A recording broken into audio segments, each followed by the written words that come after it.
Hi guys, my name is Akanksha Mishra. तो आज भी हम शेयर का पार्ट 3 कंटिन्यू करते हैं, जो कि स्टार्ट होता है बोनस शेयर से।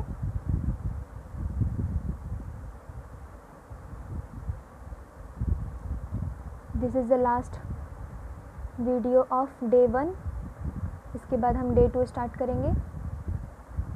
डे 2 के सिलेबस या टॉपिक चेक करने के लिए मैंने रील्स बनाई हैं और इंस्टाग्राम पे भी वीडियो अपलोड की है।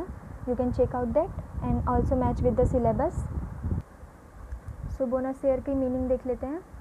बोनस शेयर तभी इशू किया जाता है जब उसकी आर्टिकल उसको प्रोवाइड करती है, यानी कि एओए में ये मेंशन किया हुआ रहता है कि कंपनी बोनस शेयर इशू कर सकती है या नहीं। Issue fully paid up share to member.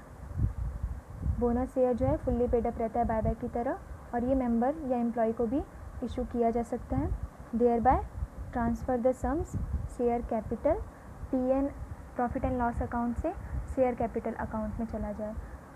तो ऐसा कब होता है? जब कंपनी के पास कंपनी को अपने प्रॉफिट का कैपिटलाइजेशन करना होता है, मतलब इनफ प्रॉफिट रहता है उसके पास कि वो कंपनी को, मतलब शेयर होल्डर को बोनस शेयर दे सके, मतलब एडवांस एज अ मतलब खुशी के मारे कि कंपनी को इसका बहुत सारा प्रॉफिट हुआ है, तो वो खुशी की वजह से क्या करेगा, बोनस शेयर इशू करेगा।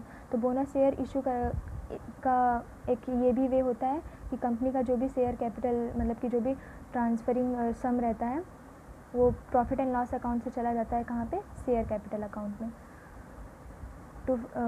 तो ये फ्री ऑफ कॉस्ट दिया जाता है, मतलब without any consideration existing member जो भी कंपनी के होते हैं उनको ये दिया जाता है, या तो फिर एम्प्लॉय को। तो ये हो गया बोनस शेयर के बारे में। अब देखते हैं सोर्सेज क्या हैं बोनस शेयर के। बोनस शेयर को हम लोग मतलब बोनस शेयर हम दे रहे हैं बिना, मतलब एग्जिस्टिंग मेंबर को फ्री में दे रहे हैं, तो लेकिन हम तो कहीं से इसको लेते होंगे। तो कहाँ से लेते होंगे ये बोनस शेयर का अमाउंट, मतलब उस पर पैसा, या तो शेयर प्रीमियम अकाउंट से, या तो कैपिटल रिडेम्पशन अकाउंट से, या तो free reserve of the company. So ये 3 मेन सोर्स हैं: share premium account, capital redemption account, free reserve of the company. Share premium account, capital redemption account, free reserve of the company. Company के पास undistributed profit होना चाहिए, और article of association उसको ये provide करनी चाहिए। जैसे कि सबसे पहले हमने यही पढ़ा कि आर्टिकल ऑफ एसोसिएशन में मेंशन होना चाहिए कंपनी के पास अनडिस्ट्रीब्यूटेड प्रॉफिट होनी चाहिए, और वो रिजोल्यूशन पास की, मतलब रिजोल्यूशन बोर्ड मीटिंग में पास करके तभी बोनस शेयर इशू कर सकता है। और with the guideline of the security exchange board of India, that is SEBI. SEBI की गाइडलाइन को फॉलो करते हुए कंपनी में रिजोल्यूशन पास करके, आर्टिकल ऑफ एसोसिएशन के प्रोविज़न को फॉलो करते हुए अनडिस्ट्रीब्यूटेड प्रॉफिट को यूज़ करके और इन सब सोर्सेज से बोनस शेयर इशू कर सकता है एग्जिस्टिंग मेंबर को फ्री में, खुशी के मारे, चांदी चांदी सोना सोना। अब देखते हैं कंडीशन तो हमने देख ली। अब देखते हैं कि गाइडलाइन क्या है। गाइडलाइन जो भी है security exchange board of India की, उस गाइडलाइन में क्या क्या बातें ध्यान रखनी पड़ती हैं। तो security exchange board of India कहती है, if no default in payment of interest and principal of the debt amount, मतलब कि जितना भी हमारा कर्जा है, कंपनी का जितना भी लोन है, वो उसकी प्रिंसिपल अमाउंट और साथ में उस लोन अमाउंट का जो इंटरेस्ट है, उसको पेमेंट करने में कंपनी ने कोई भी डिफ़ॉल्ट ना किया हो, कोई भी मतलब कि रीपेमेंट करने में उसने कोई भी आनाकानी ना की हो, प्रॉपरली पे किया हो टाइम टू टाइम, इंटरेस्ट भी प्रिंसिपल भी, तभी वो बोनस शेयर इशू कर सकता है। ये हुई पहली कंडीशन, पहली गाइडलाइन। दूसरी गाइडलाइन क्या कहती है, written certificate followed all instruction. एक written certificate security exchange board of India एक रिटन सर्टिफिकेट देती है, और वो तभी देती है जब उसको ऐसा लगता है कि कंपनी ने उसके सारे इंस्ट्रक्शन को अच्छी तरीके से फॉलो किया है। थर्ड गाइडलाइन देखते हैं, रीवैल्यूएशन ऑफ एसेट्स का फंड कांट यूज़, मतलब कि कंपनी जो भी रिवैल्यूएट करती है एसेट्स को, मतलब कि एसेट्स का रिवैल्यूएशन, ये जो अकाउंटिंग में आप लोगों ने ये टर्म्स पढ़ा होगा कि कंपनी का एसेट जब डेप्रिसिएशन चार्ज करना रहता है, ओल्ड हो जाता है, तो उसको रिवैल्यू किया जाता है, तो उससे जो मनी, उससे जो फंड आता है, उसको ये यूज़ नहीं करना चाहिए। कंपनी को बोनस शेयर के लिए इस अमाउंट को यूज़ नहीं करना चाहिए। After making share to fully paid up, company के शेयर जो हैं फुल्ली पेड अप होने के बाद ही वो बोनस शेयर इशू कर सकती है। एम्प्लॉय को प्रोविडेंट फंड, ग्रेजुटी, बोनस, ये तीनों चीज़ें जो कि बहुत इंपॉर्टेंट होती हैं एम्प्लॉय की लाइफ में, इसको देने के बाद ही वो बोनस शेयर इशू कर सकती है। डिविडेंड डिक्लेरेशन के 1 मंथ में बोनस शेयर को इशू करना पड़ता है। जब भी कंपनी को प्रॉफिट हुआ उसने डिविडेंड डिक्लेयर किया, अब उसके 1 महीने के अंदर ही अंदर उसको अगर और खुशी हो रही है कि मुझे और मतलब दिखाना है मेंबर को, अपने उन लोग को मोटिवेट करना है कि कंपनी को इस साल बहुत ज़्यादा प्रॉफिट हुई है, तो क्या करेगी 1 महीने के अंदर अंदर ही बोनस शेयर इशू कर देगी। सो ये कुछ गाइडलाइन थी। This is all about bonus share. अब हम चलते हैं हमारे नेक्स्ट टॉपिक पे, जो कि है forfeiture of share. Forfeiture of share को एक्सप्रोप्रिएशन ऑफ शेयर भी कहा जाता है। फॉरफीचर ऑफ शेयर का जनरली अगर देखा जाए मीनिंग ये होता है जब्त कर लेना या तो फिर कब्जा कर लेना। उस शेयर पे कब्जा कब किया जाता है, कौन करता है, ये देखते हैं। तो कौन करता है, ये कंपनी करती है। और क्यों किया जाता है, क्योंकि मान लो एप्लीकेशन मनी हमने दिया, उनको अलॉटमेंट किया, अब जब हमने शेयर इशू किया, जब हमने कॉल्ड अप कैपिटल के लिए कॉल मनी मंगाई तो उन्होंने नहीं दिया, पेमेंट नहीं किया, तब उस केस में कंपनी क्या करेगी, जब वो पेमेंट नहीं करेगी, उसको नोटिस देने के बाद भी दोबारा नोटिस देगी तो भी वो पेमेंट नहीं करेगी, तब कंपनी बोर्ड मीटिंग में रिजोल्यूशन पास करके फैसला करती है कि हम उसके शेयर को फॉरफिट कर लेते हैं और उससे जो अमाउंट आएगा उसको एक सेपरेट बैंक में डाल देंगे। तो यही सब यहाँ पे पढ़ते हैं हम। Prepare a list of defaulting share holder, जो भी शेयर होल्डर डिफ़ॉल्टिंग है, जो कि टाइम टू टाइम पेमेंट नहीं करते, उनकी एक लिस्ट तैयार की जाती है। उसके बाद उनको एक नोटिस दिया जाता है कि हमें पेमेंट कर दीजिए, और जब वो नोटिस देने के बाद भी वो नहीं सुनते या तो फिर इग्नोर कर देते हैं, तो हम एक बार और नोटिस देते हैं, यानी कि कंपनी रीसेंड करती है नोटिस को कि आप पेमेंट कर दीजिए।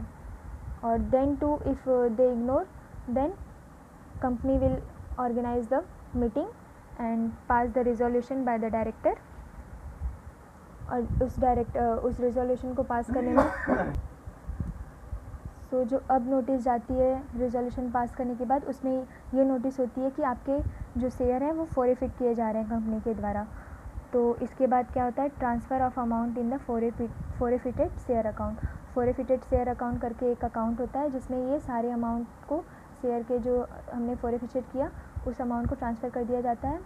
और जो शेयर होल्डर डिफ़ॉल्ट करता था हमेशा, उसका नाम रिमूव कर दिया जाएगा कंपनी के रजिस्ट्रार से, मेंबर रजिस्टर से, और रिटन डिक्लेरेशन दे दी जाएगी कि फॉरफिचर की रिटन डिक्लेरेशन दे दी जाएगी। अच्छा, ये जो नोटिस है, नोटिस देती है डिफ़ॉल्टिंग शेयर होल्डर को। If a member has been called upon to pay any call on his share and fail to pay the call, then the director may either by adoption of the table A or by an express provision on the article proceed to forfeit the share held by such defaulting member। और जो company है वो notice भी दे सकती है डिफ़ॉल्टिंग member को कि हमें पेमेंट आपने नहीं दिया कॉल करने पे, इसलिए हम आपके शेयर को फॉरफिट करने जा रहे हैं। सो ये हो गया forfeiture of share. Forfeiture of share को एक बार मीनिंग देख लेते हैं। When any call is not paid on the share, जब किसी शेयर पे कंपनी कॉल करती है लेकिन उसका अमाउंट नहीं पेड किया जाता है, तो कंपनी क्या करती है, seizes the amount which the company has received already on the share as per the rule. तो जितनी आधी अधूरी मतलब कॉल करने के पहले की जितनी अमाउंट उस शेयर पे मिली रहेगी उसको सीज कर लेगी। इसी प्रोसेस को कहा जाता है फॉरफिचर ऑफ शेयर। अब कुछ IMP टर्म्स देख लेते हैं जो भी रिमेनिंग है इस चैप्टर में शेयर से related. Forge transfer. Forge transfer क्या होता है, फॉर्ज एक तरह से फॉर्जरी यानी कि धोखाधड़ी, तो उसी तरह का फॉर्ज एक ट्रांसफ़र होता है जिसमें ट्रांसफ़र तो किया जाता है लेकिन उसमें मतलब लीगली तरीके से नहीं किया जाता, इलीगल तरीके से किया जाता है, उसी को फॉर्ज ट्रांसफ़र कहते हैं। When there is a forge signature on the transfer form of the share transfer, जो कि कोई अनऑथोराइज पर्सन मतलब डुप्लीकेट सिग्नेचर कर देता है तो उसी को फॉर्ज इंस्ट्रूमेंट कहा जाता है। और यही जब फॉर्ज इंस्ट्रूमेंट को ट्रांसफ़र कर दिया जाता है तो वो फॉर्ज ट्रांसफ़र हो जाता है। अब देखते हैं ब्लैंक ट्रांसफ़र क्या होता है। ब्लैंक मतलब जैसे ब्लैंक चेक होता है उसमें कंपनी का मतलब अकाउंट होल्डर का नाम या बैंक का नाम नहीं स्पेसिफाई होता है, तो कभी कभी अमाउंट नहीं स्पेसिफाई होता है, तो उसको ब्लैंक चेक कहा जाता है। वैसे ही एक तरह का ब्लैंक ट्रांसफ़र होता है। ट्रांसफ़र क्या किया जाता है? Share certificate. तो उस शेयर सर्टिफिकेट ट्रांसफ़र करने के पहले वो क्या रहता है? एक इंस्ट्रूमेंट रहता है। तो वो इंस्ट्रूमेंट यानी कि शेयर सर्टिफिकेट मिलने से पहले जो इंस्ट्रूमेंट रहता है वो ब्लैंक होता है। उसमें क्या चीज़ें नहीं होती हैं? ट्रांसफ़र का डेट जो है वो ब्लैंक रहता है। तो it means a transfer where transfer instrument name of the transferee and transfer date, या तो ट्रांसफरी का नेम या तो ट्रांसफ़र डेट ब्लैंक होता है, तो उसको ब्लैंक ट्रांसफ़र कहते हैं। अब देखते हैं लीन ऑन शेयर क्या होता है। लीन एक तरह से होता है कि अपने पास रखना, शेयर को अपने पास रख लेना कुछ टाइम के लिए। ये लीन वर्ड जो है हम बिजनेस लॉ के टर्म में भी देखेंगे आगे चल के। When a person holds the property of another person until the certain specific demand are made by some special right, then it is known as a lien on share. If this kind of rights are facilitated by the provision of the article of the company, then company can hold back the asset till the call or any payment of loan is paid by the shareholder. तो company का जो मतलब assets को लीन कर लिया जाता है, या तो जो भी शेयर है उसको लीन मतलब शेयर के बदले कुछ चीज़ें रख ली जाती हैं, तो उसी को कहते हैं लीन ऑन शेयर। अब देखते हैं सरेंडर ऑन शेयर क्या होता है। कि सरेंडर कहते हैं ना हैंड्स अप, सरेंडर। तो सरेंडर मतलब दोनों हाथ ऊपर कर लो, दोनों हाथ ऊपर कर लो, हो गया सरेंडर ऑन शेयर। मूवी नहीं चल रही है। सरेंडर ऑन शेयर का मतलब ये होता है कि जब शेयर होल्डर खुद से ही सरेंडर कर दे कि मुझे आप अपने शेयर ले लीजिए, मतलब इसमें बाय बैक नहीं होता, इसमें शेयर होल्डर की तरफ से शेयर ट्रांसफ़र हो जाता है, तो उसी को कहते हैं surrender of share. When a share holder give up his share, give up कर देता है कि नहीं अब मुझे इस शेयर के फेवर में नहीं रहना, तो उसी को कहते हैं सरेंडर ऑफ शेयर। लेकिन article of company may provide for the acceptance of a surrender of share under circumstances which would justify the forfeiture. Any provision in the article for acceptance of the surrender in other circumstances is invalid. अब देखते हैं share warrant क्या होता है। Share warrant और share certificate, ये दोनों का डिफरेंस देख लेते हैं, अपने आप ये दोनों टर्म समझ जाएंगे। शेयर सर्टिफिकेट तो आपको पता होगा कि शेयर होल्डर को जब शेयर अलॉट किया जाता है तो साथ में उसको सर्टिफिकेट मिलता है, उसी को शेयर सर्टिफिकेट कहा जाता है। और इस पर बहुत सारी चीज़ें होती हैं like stamp duty, signature, registration process, बहुत कुछ होता है। और शेयर वारंट एक तरह का शेयर वारंट की तरह का डीड होता है। A share warrant is a document issued under the common seal of the company